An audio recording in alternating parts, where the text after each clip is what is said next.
Hi all welcome back to our channel Smart Soni Shiva. ఈరోజు మన వీడియోలో దిబ్బ రొట్టెని ఈజీగా హెల్తీ వేలో ఎలా చేసుకోవాలో చూపించబోతున్నాను. డైలీ ఎప్పుడు అట్లు తిని బోర్ కొట్టినప్పుడు ఇలా ఒకసారి దిబ్బ రొట్టెని ట్రై చేయండి. చాలా టేస్టీగా ఉంటుంది, చేసుకోవడం కూడా చాలా ఈజీ. సో ఇక లేట్ చేయకుండా వీడియోని స్కిప్ చేయకుండా లాస్ట్ వరకు చూసేయండి. ముందుగా ఒక బౌల్లో 1 కప్ మినపప్పు వేసుకోవాలి. అలాగే 1 కప్ బియ్యం కూడా వేసుకొని వీటిని ఒకసారి వాష్ చేసేసుకొని ఇవి మునిగేంత వరకు వాటర్ పోసేసుకొని ఒక 5 to 6 అవర్స్ నానబెట్టుకోవాలి. సో 5 to 6 అవర్స్ నానిపోయిన తర్వాత మినపప్పుని పొట్టు మొత్తం పోయేంత వరకు బాగా వాష్ చేసేసుకోవాలి. బియ్యాన్ని కూడా వాష్ చేసేసుకొని ఈ రెండింటిని కలిపి మిక్సీ జార్లో వేసేసుకొని మెత్తగా మిక్సీ పట్టేసుకోవాలి. మెత్తగా అంటే బియ్యం కొంచెం బరకగా ఉండాలి, మరీ ఎక్కువ బరకగా ఉండకూడదు. సో అలా ఉంటే కొంచెం బాగా తినేటప్పుడు మనకి రవ్వ రవ్వగా బాగుంటుంది అనమాట. సో ఇలా మిక్సీ పట్టుకున్న దాన్ని ఒక బౌల్లో వేసేసుకోండి. బౌల్లో వేసేసుకున్న తర్వాత ఒక 5 నుంచి 6 గంటలు అలాగే వదిలేసేయండి, లేదా ఓవర్ నైట్ వదిలేసేయండి. అప్పుడు ఫర్మేట్ అవుతుంది. నేనైతే ఓవర్ నైట్ అలానే వదిలేసాను. మార్నింగ్ చూపిస్తున్నాను చూడండి. చక్కగా పొంగింది కదా పిండి అనేది. ఇలా పొంగిన పిండిని బాగా కలిపేసుకోండి.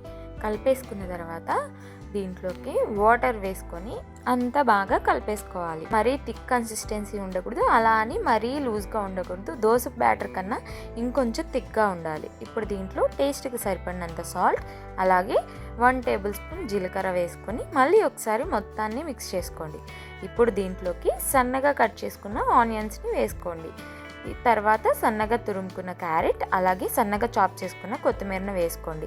మీరు దీంట్లో పచ్చిమిర్చి కూడా వేసుకోండి. నేను పిల్లలు తింటారని పచ్చిమిర్చిని స్కిప్ చేసేసాను. సో బాగా ఇదంతా మిక్స్ చేసుకున్న తర్వాత ఇలా మిక్స్ చేసుకున్న పిండిని పొయ్యి మీద బాండి పెట్టుకొని దాంట్లో 1 టేబుల్ స్పూన్ ఆయిల్ వేసుకోవాలి. ఆయిల్ వేసుకోండి. మందంగా ఉన్న బాండినే పెట్టుకోండి, లేదా అడుగు మాడిపోతుంది.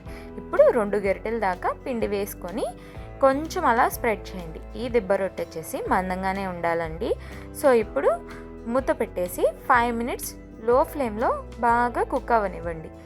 5 మినిట్స్ తర్వాత లిడ్ ఓపెన్ చేసి చూసారు కదా, బాగా క్రిస్పీగా అయింది మనకి అడుగు లేయర్ మొత్తం.